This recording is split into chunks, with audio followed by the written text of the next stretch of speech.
ప్రభునందు ప్రియమైన అవన స్నేహితులారా, మరి ఒకసారి మా యూట్యూబ్ ఛానల్ ఓలీ గాడ్ ప్రేయర్ ఫెలోషిప్ వైజాగ్ తరపున దేవుని వాక్యాన్ని మీతో పంచుకోవడానికి దేవుడు నాకు అనుగ్రహించిన ఈ భాగ్యాన్ని బట్టి మొదటిగా దేవాది దేవునికి ఎంతగానో కృతజ్ఞతాస్తుతులు చెల్లించి ఉన్నాను. ప్రతి బుధవారము ప్రియమైన అవన స్నేహితులారా, మా యూట్యూబ్ ఛానల్ ఓలీ గాడ్ ప్రేయర్ ఫెలోషిప్ వైజాగ్ తరపున యవనస్తుడి కొడికను మీ అప్లోడ్ చేయడం జరుగుతున్నది. ఈ యవనస్తుడి కొడిక వీక్షిస్తున్న మీ అందరికీ ఆశీర్వాదకరంగా ఉన్నదని మేము తలంచుచున్నాము. మీకు ఆశీర్వాదకరంగా ఉంటే గనుక మీరు వీక్షించడమే కాకుండా మీ తోటి స్నేహితులకు కూడా మా ఛానల్ని పరిచయం చేయవలసిందిగా ప్రభువైన యేసుక్రీస్తు నామములో అందరినీ కోరుచున్నాను.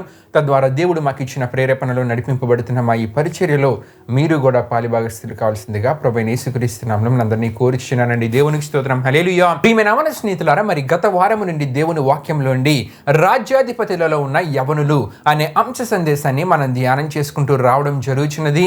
ఈ అంశ సందేశంలో భాగంగా గత వారము మనము రాజుల మొదటి గ్రంథము 20వ అధ్యాయము 13-14 వచనాలని మూల వాక్య వచనములుగా మనం తీసుకొని ఆ వాక్య భాగంలో నుండి ఈ అంశ సందేశాన్ని మనం ధ్యానం చేసుకుంటూ గత వారం ఏ విషయాలు మనం తెలుసుకున్నామంటే సందర్భ వివరణను మనం తెలుసుకున్నాం. అంతేకాకుండా సందర్భ వివరణకు సంబంధించిన వాక్య వివరణను కూడా గత వారం ఎంతో వివరంగా మనం ధ్యానం చేసుకోవడం జరిగినది. ప్రియమైన అవన స్నేహితులారా, ఒక భాగం అంతా ఈ సందర్భ వివరణనే మీకు తెలియజేయడానికి గల కారణం ఏంటంటే ఈ రాజ్యాధిపతులలో ఉన్న యవనులు అనే అంశ సందేశాన్ని మీరు పూర్తిగా అర్థం చేసుకోవాలనుకుంటే గనుక ముందుగా సందర్భంలో జరుగుతున్న ప్రతి విషయము ఆ వాక్య వివరణ ఎంతో అవసరము. గనుకనే ప్రియమైన అవన స్నేహితులారా, మొదటి భాగముగా ఎన్నో అద్భుతమైన విషయాలని ఆ సందర్భ వివరణలో వాక్య వివరణలో మీకు తెలియజేయడం జరిగినది. ఈ వారము ప్రియమైన అవన స్నేహితులారా, దానికి కొనసాగింపుగా మరికొన్ని విషయాలు మనం ధ్యానం చేసుకుంటూ ఈ అంశ సందేశంలో మనం ముందుకు వెళ్దామండి. అయితే ప్రియమైన అవన స్నేహితులారా, రాజ్యాధిపతులలో ఉన్న యవనులు అనే పేరు ఈ అంశానికి పెట్టడానికి గల కారణం ఏంటంటే ఆనాడు సిరియా రాజు అయిన బెన్హదదును మనం చూసుకుంటే గనక ఒక తిరుగులేని సైన్యాన్ని సిరియా రాజు అయిన బెన్హదదు కలిగి ఉన్నాడండి. అంతేకాకుండా ఈ సిరియా రాజు అయిన బెన్హదదు కింద 32 మంది రాజులు ఉన్నారంటే ఆ రాజుల మద్దతు ఈ సిరియా రాజు అయిన బెన్హదదుకు ఉంది. ఆ రాజుల సైన్యం యొక్క సహకారము కూడా ఈ సిరియా రాజు అయిన బెన్హదదుకు ఉంది. అంటే ప్రియమైన అవన స్నేహితులారా, సిరియా రాజు అయిన బెన్హదదు దగ్గర తిరుగులేని సైన్యం ఉంది, గొప్ప సైన్యం ఉంది. అంతేకాకుండా తనకు మద్దతుగా ఇంకొక 32 మంది రాజులు ఉన్నారు. ఆ 32 మంది రాజుల యొక్క సైన్యం యొక్క సహకారము కూడా ప్రియమైన అవన స్నేహితులారా ఈ సిరియా రాజు అయిన బెన్హదదు కలిగి ఉన్నాడు. ప్రియమైన అవన స్నేహితులారా, దేవుని వాక్యంలో మనం చూస్తుంటాం. కీర్తన గ్రంథము 20వ కీర్తన 7వ చరణంలో మనం చూస్తుంటే గనక కొందరు రథములను బట్టి గుర్రములను బట్టి అతిశయపడుదనని ఈ సిరియా రాజు అయిన బెన్హదదు పరిస్థితి కూడా ఈ విధంగానే ఉందండి.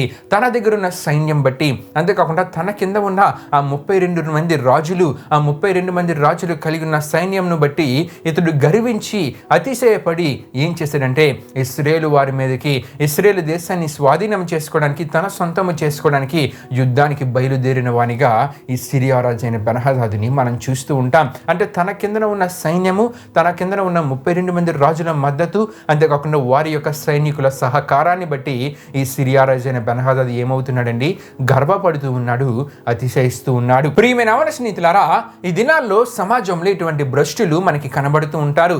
10 మంది యువకులు వెనక ఉంటే చాలు, దారిన ఎవరు పనిన వారు వెళ్ళిపోతూ ఉంటే వారిని పిలిచి వారి మీద రౌడీజం చేసేవారిగా ఎంతోమంది యువకులు సమాజంలో మనకి కనబడుతూ ఉంటారండి. కొంతమంది మద్దతు వారికి ఉన్నప్పుడు దానిని మంచిదిగా ఉపయోగించాలి, కానీ ఇటువంటి వారిని వెనకేసుకుంటూ ఇటువంటి వారితో కలిసి ఒక అల్లరి మూకాలుగా పనిచేస్తూ వీరేం చేస్తూ ఉంటారంటే సమాజంలో అసాంఘిక కార్యకలాపాలకు, అరాచక పనులకు పాల్పడుతున్న ఎంతోమంది యువకులు ఈ దినాన్ని సమాజంలో మనకి కనబడుతూ ఉన్నారు. వీరందరూ కూడా సిరియా రాజు అయిన బెన్హదదు వంటి స్వభావమును కలిగి ఉన్నవారే. సిరియా రాజు అయిన బెన్హదదు వంటి గర్విష్ఠులు అని తప్పక మనం తెలుసుకోవాలండి. ఎందుకంటే ప్రియమైన అవన స్నేహితులారా, సిరియా రాజు అయిన బెన్హదదు కూడా తన కిందన ఉన్న తిరుగులేని సైన్యాన్ని బట్టి, 32 మంది రాజుల యొక్క మద్దతును బట్టి, ఆ రాజుల దగ్గర ఉన్న సైన్య సహకారాన్ని బట్టి గర్వించి అతిశయపడి వార్నింగ్లు, అంతేకాకుండా బెదిరింపులకు పాల్పడిన వానిగా ఈ బెన్హదదు మనకి కనబడుతూ ఉన్నాడు. అంతేకాకుండా ప్రియమైన అవన స్నేహితులారా, ఈ సిరియా రాజు అయిన బెన్హదదు కింద ఉన్న ఆ 32 మంది రాజుల పరిస్థితి ఏ విధంగా ఉన్నది అని మనం ఆలోచిస్తే గనక ఈ 32 మంది రాజులు త్రాగుబోతులు అంటండి. త్రాగుబోతులని రాజుల మొదటి గ్రంథము 20వ అధ్యాయము 16వ వచనంలో మనకి కనబడుతూ ఉంటుంది. నిజమే ప్రియమైన స్నేహితులారా, ఈ దినాన్ని కూడా సమాజంలో మనం చూస్తూ ఉంటాం. కొంతమంది మత్తు పదార్థాలకు, మత్తు పానీయులకు బానిసలైన వారిని వెనక్కి వేసుకుంటూ, వారిని బట్టి వీరు గర్వించి అతిశయపడుతూ, వారి సహకారం నాకు ఉందిలే, వారిని బట్టి నన్ను ఎవరు ఏం చేయలేరనే ఆలోచన కలిగి ఎంతోమంది అవివేకులుగా ప్రవర్తిస్తూ ఉంటారు, మూర్ఖులుగా మాట్లాడుతూ ఉంటారు, అజ్ఞానులుగా మాట్లాడే యువకులు ఈ దినాన్ని సమాజంలో మనకి కనబడుతూ ఉన్నారు. వీరందరి ముగింపు ఏ విధంగా ఉంటుందో ఈ అంశ సందేశాన్ని మనం ముగించుకున్నప్పుడు మనకి తెలియజేయబడుతుంది ప్రియమైన స్నేహితులారా. అంతేకాకుండా ఈ సిరియా రాజైన బెన్హదదు ఈ త్రాగుబోతులైన 32 మంది రాజుల సహకారంతో, అంతేకాకుండా వారి కిందన ఉన్న సైనికుల సహకారంతో ఏం చేశాడంటే ఇశ్రాయేలు దేశాన్ని స్వాధీనం చేసుకోవడానికి, తన సొంతం చేసుకోవడానికి, ఆ ఇశ్రాయేలీల సర్వ సంపదను తన సొంతం చేసుకోవడానికి ప్రియమైన స్నేహితులారా ఇశ్రాయేలు వారి మీదకి యుద్ధానికి వచ్చి షోమ్రోనును చుట్టుముట్టినట్లు రాజుల మొదటి గ్రంథము 20వ అధ్యాయము 1వ వచనంలో మనకి కనబడుతూ ఉంటుంది. నిజమే ప్రియమైన స్నేహితులారా, ఈ దినాల్లో కొంతమంది యువకులు రాజకీయ అండ పెరిగినా, అధికార సహకారం అనేది పెరిగినా సరే దానిని మంచి పనులు చేయడానికి ఉపయోగించే వారిగా కొంతమంది యువకులు మాత్రమే ఉంటూ ఉంటారు. కానీ అనేకులు ఏ విధంగా ఉంటూ ఉంటారంటే ఆ రాజకీయ అండను, అధికార సహకారాన్ని ఏం చేస్తూ ఉంటారంటే అసాంఘిక కార్యకలాపాలకు పాల్పడే వారిగా దానిని ఉపయోగించుకుంటూ ఉంటారు.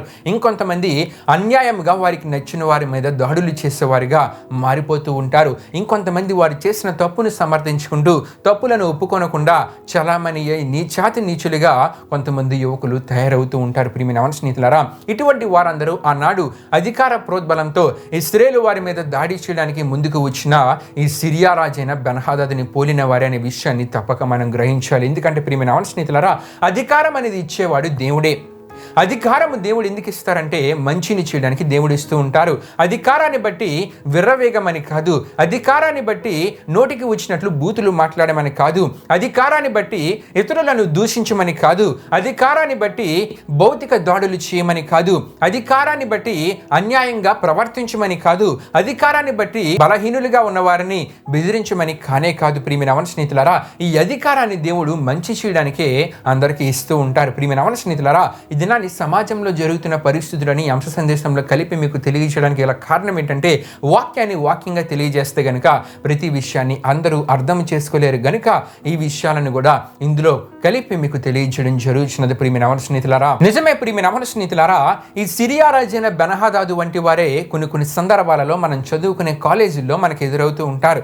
కొన్ని సందర్భాలలో ఉద్యోగాల్లో ఎదురవుతూ ఉంటారు. కొన్ని సందర్భాలలో మనం ఎక్కడికైనా ప్రయాణం చేస్తున్నప్పుడు ఆ ప్రయాణ మార్గంలో ఇటువంటి వారు ఎదురవుతూ ఉంటారు. కొన్ని సందర్భాలలో మన కుటుంబంలో ఉన్న వారు ఈ విధంగా ప్రవర్తించి ఇటువంటి వారిగా మనకి ఎదురవుతూ ఉంటారు. ప్రియమైన స్నేహితులారా, కొన్ని సందర్భాలలో మనం ఎక్కడైతే నివసిస్తూ ఉంటామో ఆ ప్రాంతంలో ఉన్న ప్రజలే మనకు వ్యతిరేకులుగా మారి ఈ విధంగా ప్రవర్తిస్తూ ఉంటారు. కొన్ని సందర్భాలలో అయితే మనం ఎవరికైతే మేలు చేస్తామో వారే మనకి వ్యతిరేకులుగా మారి ఈ విధంగా ప్రవర్తిస్తారు. ప్రియమైన స్నేహితులారా, వారు ఏమని అనుకుంటూ ఉంటారంటే నేను మాట్లాడే మాట ద్వారానే నాకు విజయం కలిగిందని చెప్పి బెదిరించడం ద్వారానే నేను విజయాన్ని పొందుకున్నానని భావిస్తూ ఉంటారు. కానీ అది తాత్కాలిక విజయమే.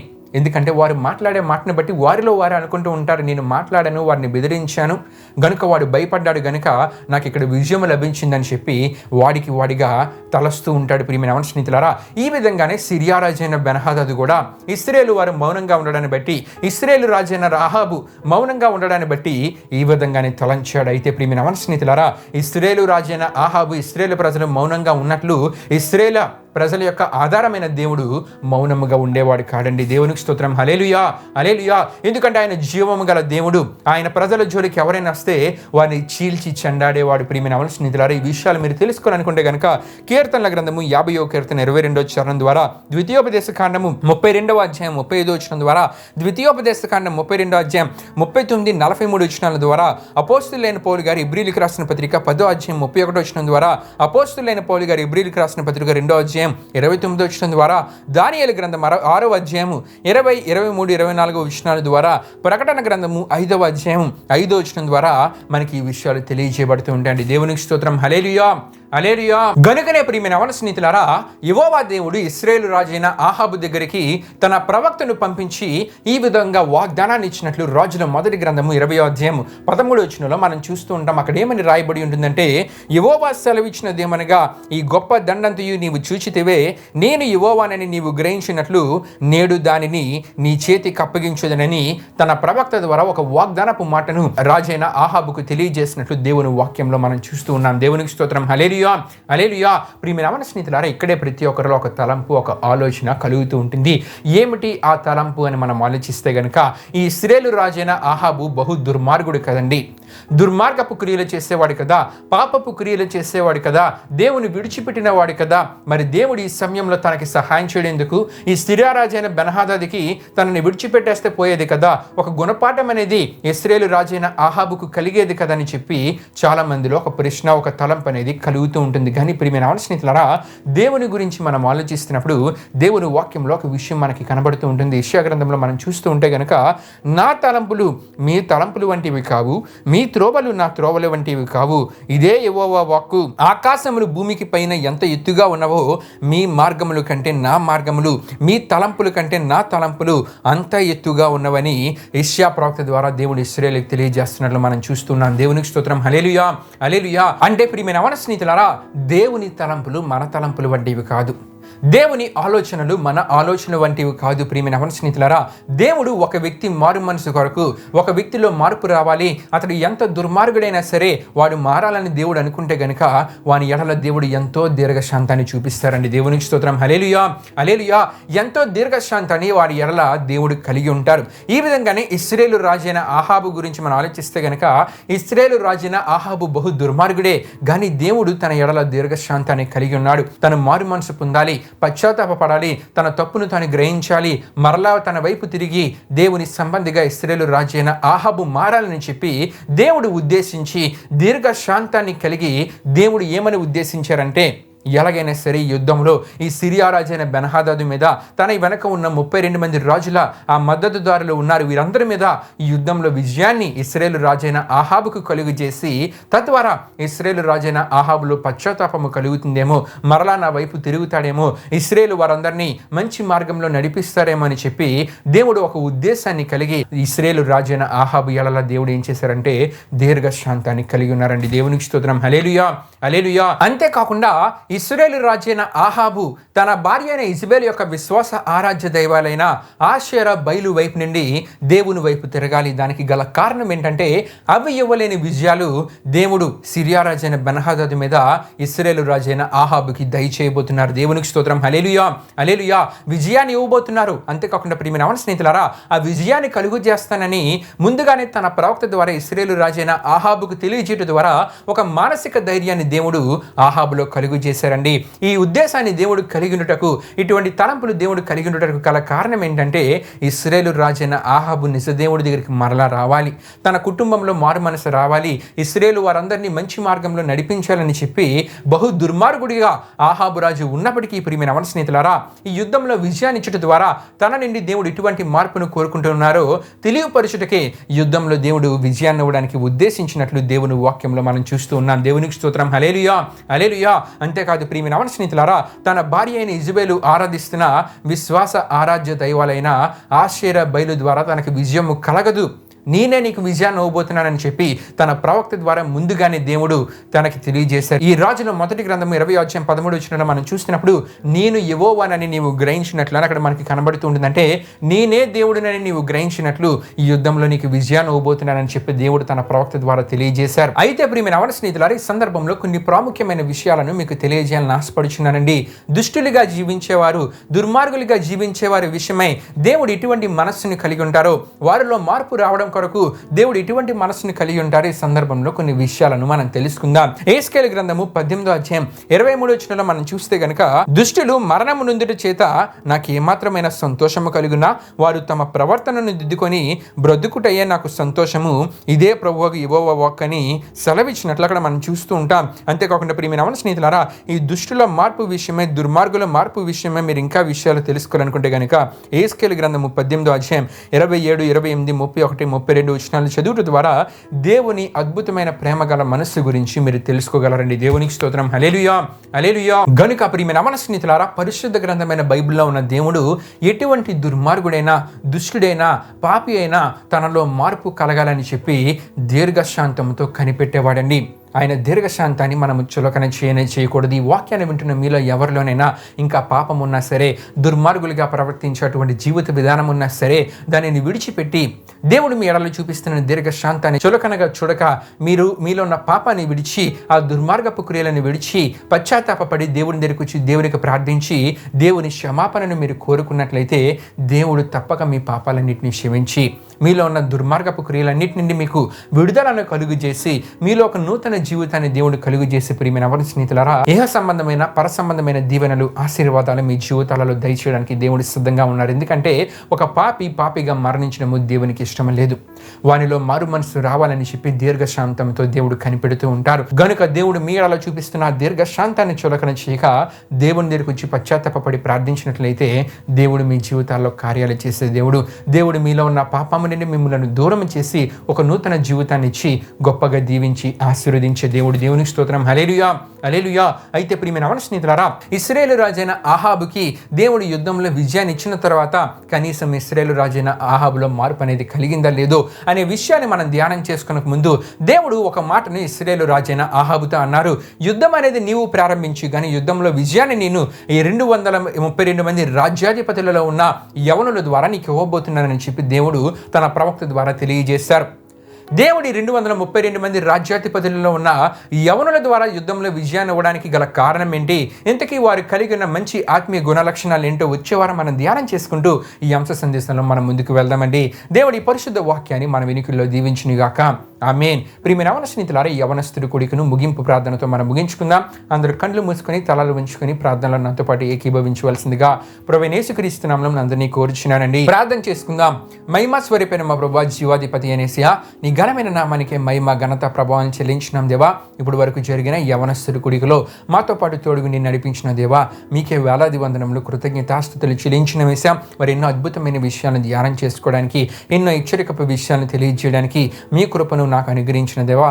విన్న ప్రతి ఒక్కరి వాక్యాన్ని సరి అయిన విధానంలో అర్థం చేసుకుని వారిలో ఏమైనా పాపం ఉన్నా సరే దాన్ని విడిచిపెట్టి నీవు వారి ఎడల కలిగిన దీర్ఘశాంతాన్ని చులకనగా చూడక నీ దగ్గరకు వచ్చి పశ్చాత్తాపడి మారు మనసు పొంది నీ కొరకు ఒక నమ్మకంగా జీవించే జీవిత విధానాన్ని కలిగి జీవించగలిగేలా మీరు కార్యాన్ని జరిగించండి. నీవిచ్చే ప్రతి అవకాశాన్ని సద్వినియోగం చేసుకుని నీ కొరకు నమ్మకంగా జీవించడం ద్వారా గొప్ప దీవెనలు, ఆశీర్వాదాలు వారి జీవితాల్లో వారు పొందుకోగలిగేలా మీరు కార్యాన్ని జరిగించండి. ఈ యవనస్తుడి కొడుకు దేవా, ప్రారంభం నుండి ముగింపు వరకు తోడైనందుకు మీకే వేలాది వందనములు, కృతజ్ఞతాస్తుతులు చెల్లిస్తూ యేసు పరిశుద్ధ నామములో అడిగి వేడుకొనిచున్నాం తండ్రి. ఆమేన్. యేసు రక్తమే జయం, ప్రవేశ రక్తమే జయం, ప్రవేశ రక్తం సంపూర్ణమైన విజయం, అపవాది క్రియలకు అనంత నాశనము కలుగునుగాక. ఆమేన్. ప్రభు మిమ్మును మీ కుటుంబములను దీవించునుగాక. ఆమేన్.